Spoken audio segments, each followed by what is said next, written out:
Hey everyone, this is Daniel from PhoneArena with the Samsung Galaxy Tab 2 10.1, which got announced at the MWC Expo last month, and now we have a preview unit here in the office. For a quick overview, it is actually a slightly downgraded 10-incher from Samsung compared to the original Galaxy Tab 10.1 for the sake of affordability, of course. It comes a wee bit thicker than the Galaxy Tab 10.1 at 0.38 inches, 9.7 millimeters, but not by much, and it's still a very easy to hold and very slim tablet. Affordable is usually not associated with premium materials, so we have all-around plastic built here on the Galaxy Tab 2 10.1. Still, it's pretty sturdy, dark gray plastic here for a back cover. It doesn't flex or anything. Even in our prototype unit, there are no creases, no squeaking sounds.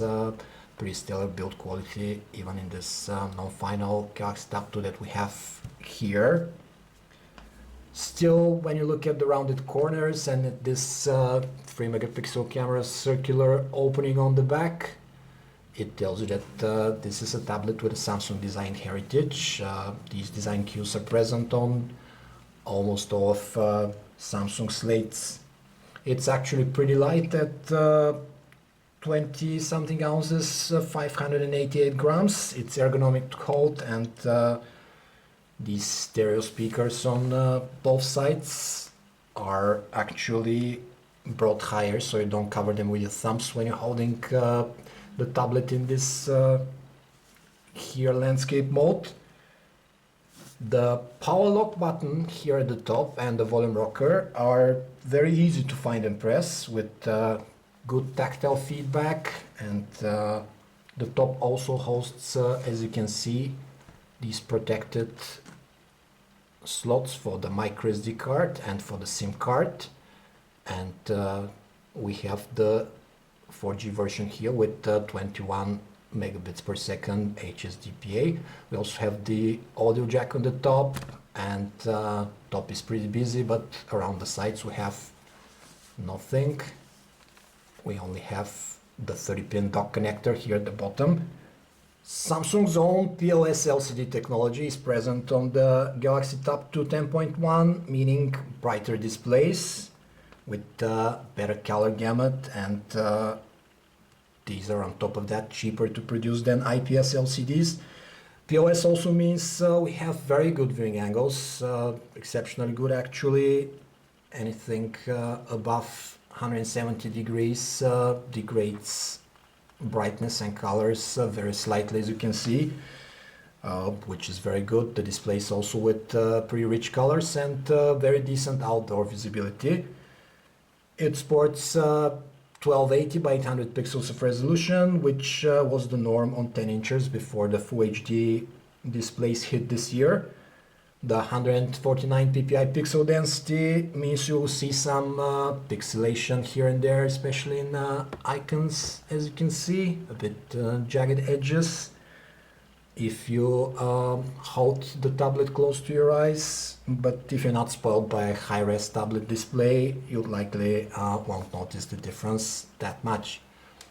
TouchWiz over Android 4.0 Ice Cream Sandwich is the name of the game on the Galaxy Tab 2 10.1, and in our prototype unit, Samsung hasn't skinned the stock interface fully yet. Bear in mind that the amount of UI overlay and or widgets might change in the final unit, so for now it seems like a good mix of ICS UI and Samsung's own custom touches like these game, music and readers hubs here, plus some proprietary apps sprinkle and additional connectivity toggles here in the notification area. This app launcher here is unchanged from the stock. It features some proprietary Samsung apps like the hubs we mentioned, a file browser, and a very useful and rich photo and video editors. We have a full dialer, very easy to use with these big buttons, and unlike most tablets, you can use the SIM card slot on this one to carry phone conversations. It's not only for data usage. And also there's a VGA front-facing camera for video calls.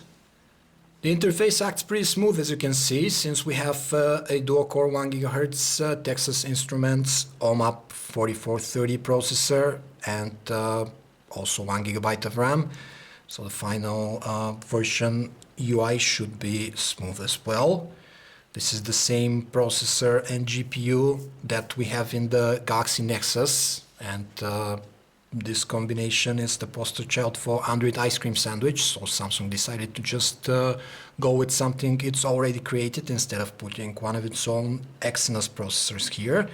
But we don't complain, it's a good CPU, very power efficient, and it also sports a decent GPU in the face of the PowerVR SGX 540. Let's have a quick look at the apps here. Of course, in the final version, there might be more or less, but what we have here will be mostly what's going to be on the Galaxy Tab 2 10.1 when it goes on sale. We have the All-Share app for DONA streaming. It searches for devices hooked to your Wi-Fi network for streaming music or videos. And let's have a look at the gallery. Your usual grid of thumbs we find here, but two very useful apps are the photo and video editors. Photo editor is a pretty rich studio which allows you to apply various effects to your pictures. As you can see, pretty rich choice of effects. You can also customize your photo, make the software automatically retouch it like that, and you have the usual crop, rotate, red light removal, face glow, and so on and so forth. We have a couple of effects here, as you can see. You can also doodle on the photo itself. You can draw something with your finger, then go ahead and write something inside. Although we don't have a stylus, we have this doodle here, and we also have this app called Pen Memo, which also allows you to doodle with your finger, and it has a widget.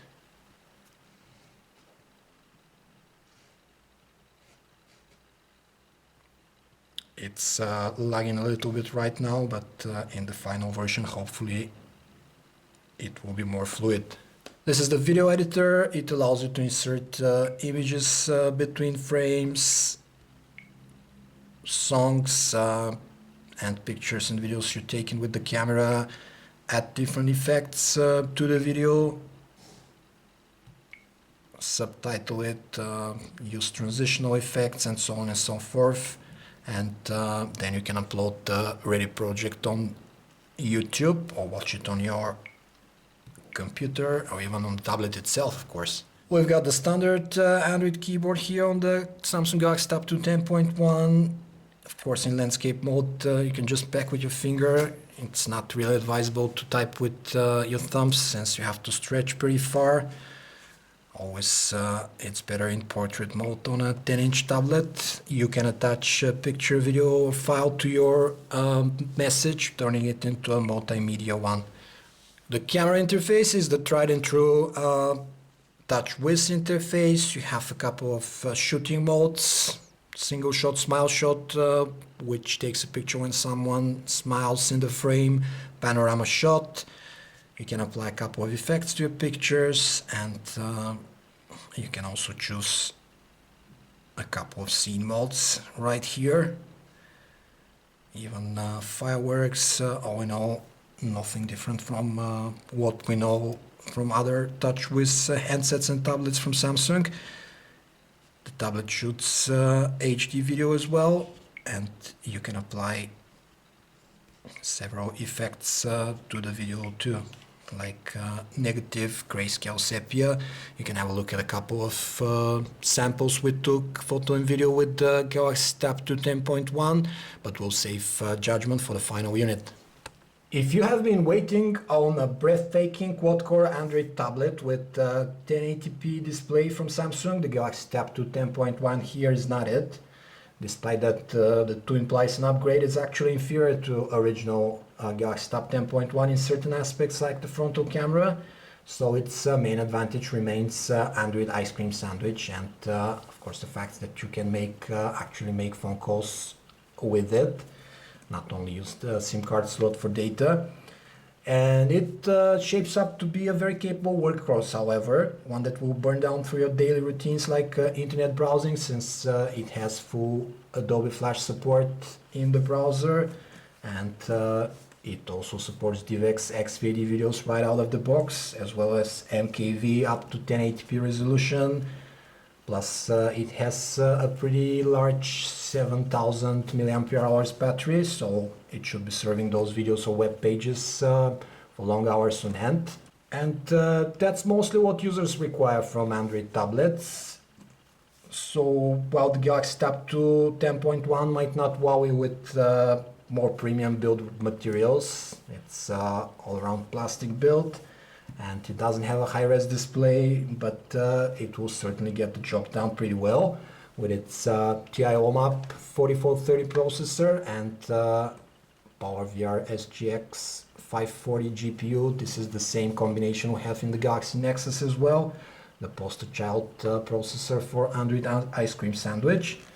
And you can't ask for much more from an affordable Android tablet actually. Now the only thing that will make or break this tablet is the price, so we'll wait with bated breath what Samsung will announce in terms of pricing for the Samsung Galaxy Tab 2 10.1, and then we'll gauge if it will stand a chance among the very rich competition in the sea of Android tablets.